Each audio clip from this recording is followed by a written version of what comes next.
happens to an oil bird when it gets oiled is they have, we have down jackets. We stole that from nature's because they basically have the perfect down jackets. And so their feathers all interlock over their body, and there's a barrier. There's their skin, there's down feathers, and then their exterior feathers. And between there is warm air that's just pumped out from their body heat.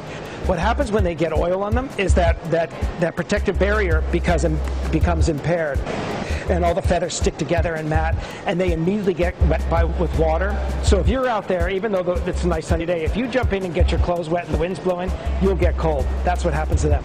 So they immediately start to get hypothermic, and they start preening it to get it off their feathers. In doing that, they can ingest the oil and eat it, and that can affect their health. But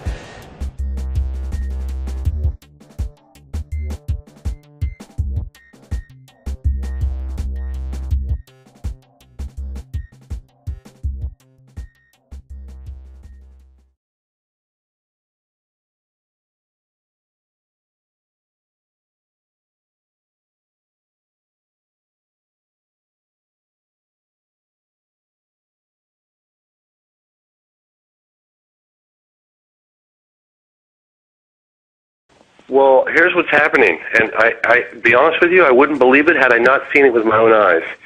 I arrive. First of all, I spent a couple days in New Orleans, kind of acclimating myself, and with a partner, a friend of mine, Jet, and we went around, did some interviews, man on the street, and it's kind of like life as usual, and the festivities and Bourbon Street and everything else. And then we went out and we started to do some interviews talking about the oil spill, and there's this underlying sentiment, anger, frustration that came out, pouring out. I mean, people are so upset by their very way of life is being threatened right now, and the way the whole issue is being dealt with. So we do some preliminary investigation. We find one of the places to go obviously is Grand Isle.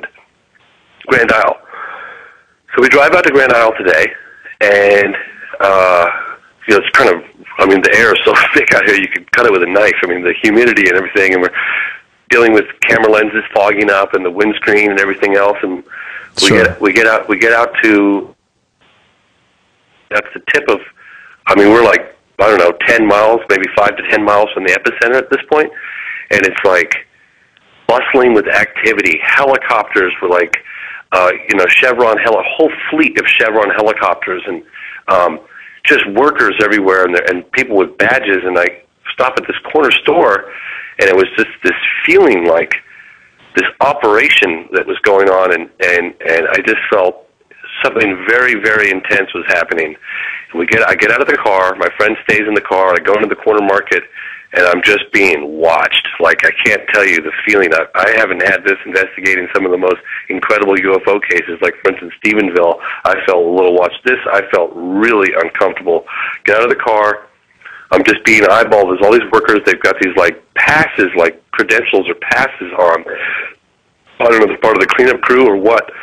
Go into the store, and I'm being looked at, and I try to acknowledge these people by hello, and they just turn and look at their feet. They don't want to.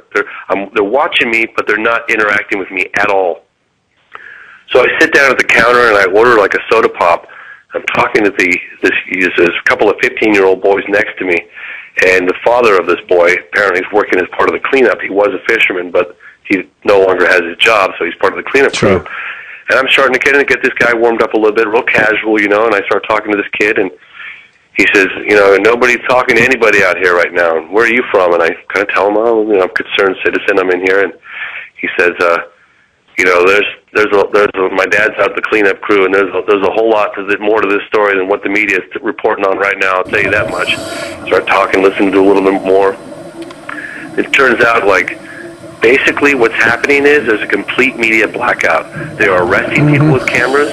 They will even arrest, I was told, off camera, that if they're caught talking to a reporter, they are going to go to jail.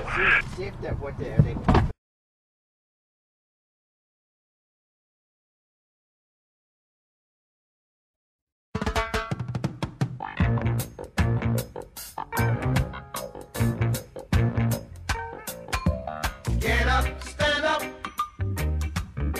up for your right.